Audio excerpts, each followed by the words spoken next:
What's going on, guys? Orms Forum coming to you guys today with another video.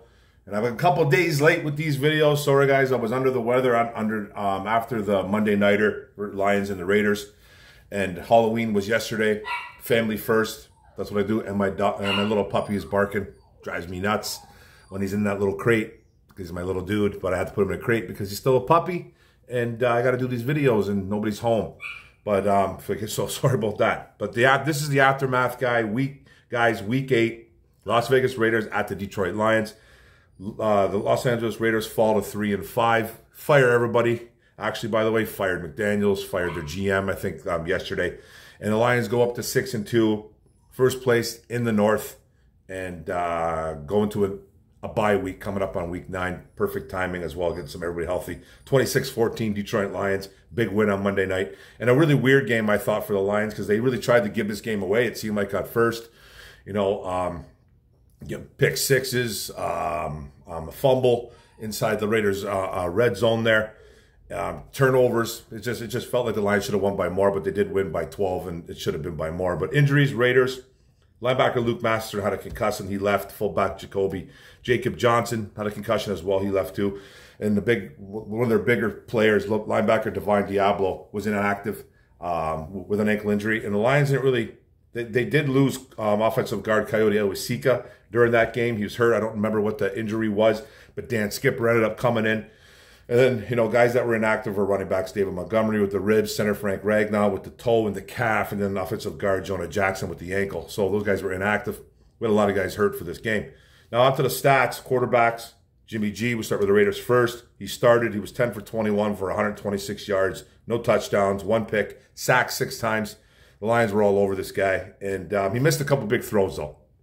There was a couple throws where Davante Adams was completely wide open, and he just missed them. So he completed 47% of his passes, which he didn't have a good night, and he knew it too. He was banged up. I think the Lions might have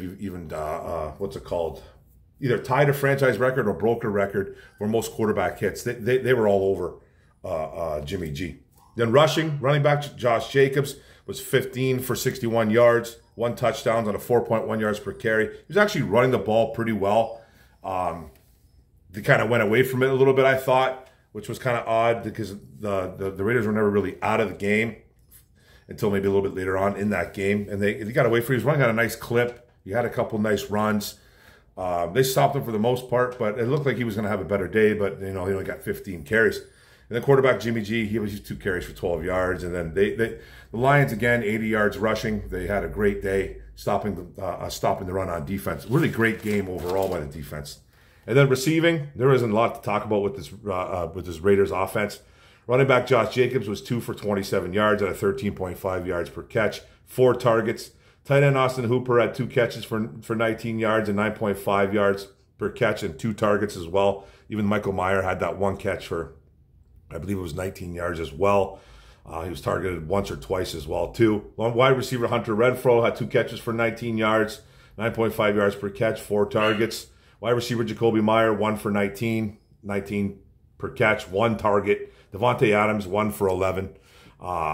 Missed a couple times, but that's the name of the game. That's the story of football. Game of inches on 11 catches. On 11 yards per target. So 1 catch for Davante Adams, 7 targets for him. He was frustrated at the end of this game, smashing his helmet on the ground, throwing it. And then defensively, safety Marcus Epps, 9 tackles. Safety Trevor Moehrig, 10 tackles. Defensive end Max Crosby, who had a really good game. He was all over the place, 8 tackles, 1 fumble recovery, 1 forced fumble. I believe he forced a fumble and fumble recovered it himself, which I think was a questionable call as well. Cornerback Amik Robertson had 5 tackles. Linebacker Robert Spillane had 8 tackles and a fumble recovery. Cornerback Nate Hobbs, 6 tackles and a sack.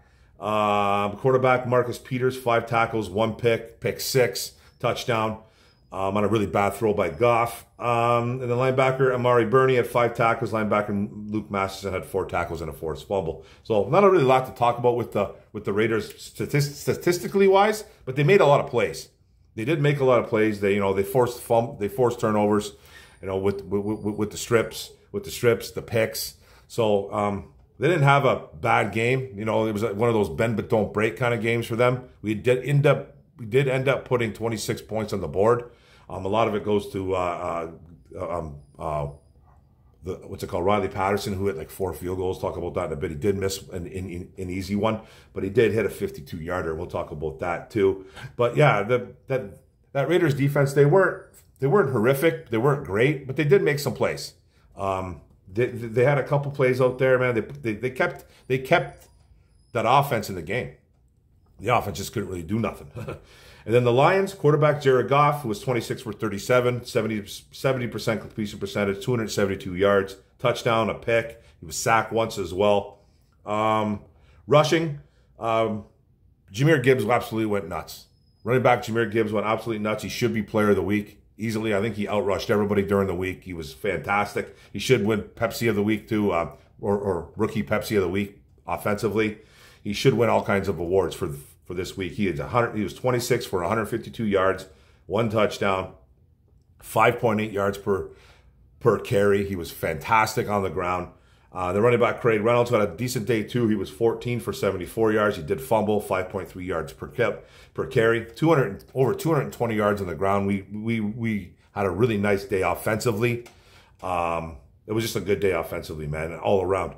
And then receiving, wide receiver Amon-Ra St. Brown was 6 catches for 108 yards, just doing his thing like he always does. Playing sick as well. He was 18 yards per catch, 9 targets. Tight end Sam Laporta, 8 for 57 and a touchdown, 7.1 yards per catch, 10 targets. So those are your 1 and 2 guys right there. And then running back Jahmyr Gibbs had a nice day through the air too, 5 catches for 37 yards, 7.4 yards per catch on 5 targets. Khalif Raymond, wide receiver, 2 for 24, 12 yards per catch, 4 targets. Jameson Williams was 2 for 16. 8 yards per catch, 3 targets. He did have a drop again, and we'll get into that maybe in another video when I talk about Donovan Peoples-Jones, which will be the next video. And then, like I said, Patterson was 4 for 5 on field goals, 52 long. Did miss an easy one, though. Looks like he just shanked it. I'm not sure what happened there. I didn't really hear the reason why, but it looked like he just kind of shanked it. But he's got to make all those field goals. That was an easy one he missed, and he did hit the long one, though. And then the defense came to play.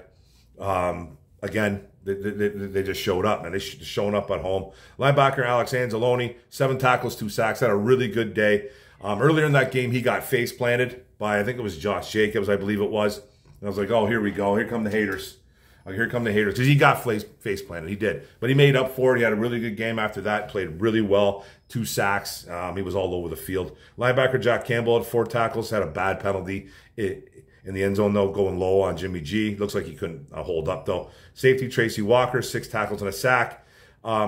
Nickelback Brian Branch had 6 tackles. Defensive tackle Alim McNeil, 4 tackles and 2 sacks. A batted ball. He was all over the field. He was playing fantastic. Defensive end Julian Okwara, 2 tackles, 1 sack. Safety Kirby Joseph, 2 tackles, 1 interception on a really bad, poorly thrown ball by Jimmy G. And then linebacker Derek Barnes had 2 tackles and a forced fumble. So, we had 6 sacks in the game.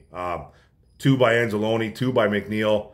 Walker had 1, and then Julian Okwara had 1. And Julian better get some more playing time, too. I mean, we'll get into that, too. Game ball, defense, it went... Dan Campbell gave it to the defense, but pretty much it was given to Cam Sutton and Jerry Jacobs, because they did play really well against Jacoby Myers and Devontae Campbell, even though Jimmy G missed a wide open Devontae a couple times. Like I said, game of inches. The Lions were getting in Jimmy G's face, so he looked a little bit shell-shocked out there. So it's just that's the name of the game. But they had that defense, Cam Sutton and Jerry Jacobs did deserve the game balls because they locked down 2 really good wide receivers.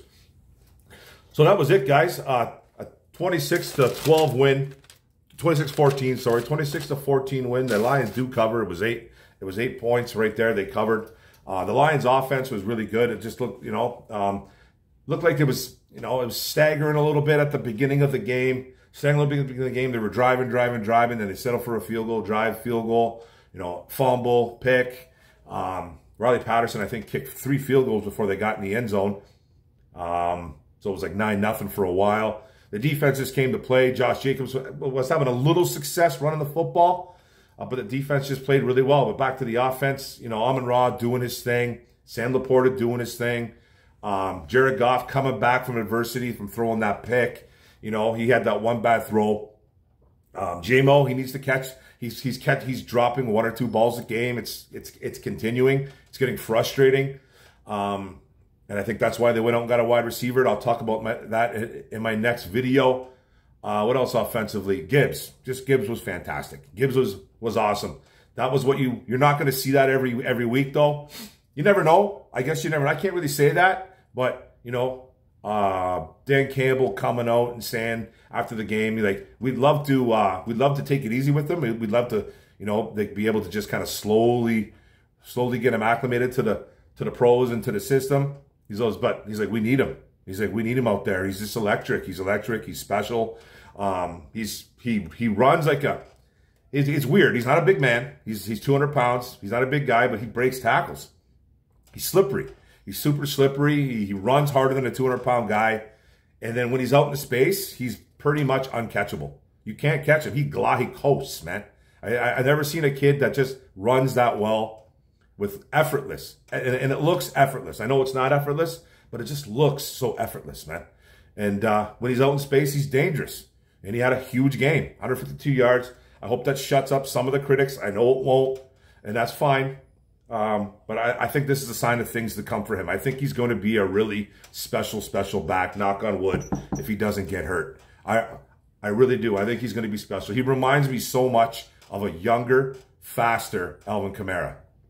Not as big, but I can almost say that he's like a Jamal Charles.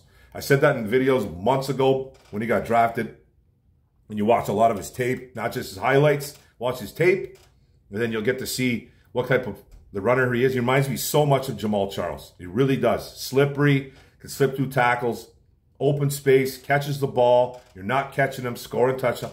He just looks a lot like him. But it's awesome. Laporta doing his thing. Laporta is one of the best tight ends in the NFL right now. You can't even deny it. Can't even deny it. I'm not even talking just rookies. He's by far and away the best rookie tight end in the NFL. But he is a top 3 tight end in the NFL right now. Who's better than him? Kelsey? That's really it. That's really it. And he's right on his heels. Laporta's having a fantastic year. Fantastic. You know, and then, you know, Amon-Ra doing his thing. He does his thing every week. I think he's the first line since Golden Tate to get 3 100-yard games in a row. Just a special talent too. Just gets open, heart, grit, dog. He has everything in him. So I love that. And then defensively, they came to play. You know, they don't have a pass rush, but they generated a pass rush with some stunts, some blitzes. They got it done. You know, with Anzalone kind of stunting with guys like Julian Okwara.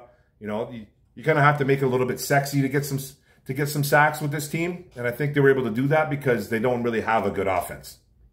You know, you can kind of get away with a lot of stunts, a lot of delayed blitzes with teams like the Raiders because they're just not that good.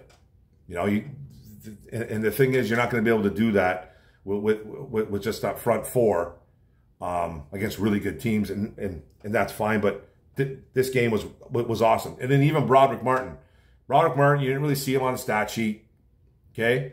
But he was a big reason why Aleem McNeil got a lot of single coverage, got a lot of like single lineman on him because Broderick Martin was eating up double teams because he's a 340, 350-pound human being, and Aleem was getting a lot of one-on-ones, and he was winning his battles, and that is almost more important than a stat sheet. And a lot of people would say, what the hell did Broderick Martin do? Broderick Martin played well. Broderick Martin did actually play well, man. He was eating up space. He was eating up double teams, doing what he's supposed to do. Because he's not going to be a sack guy. He's not going to really be a pressure guy. That could come later on maybe in his career. He's there to stop the run, clog up space, and make other guys have one-on-ones.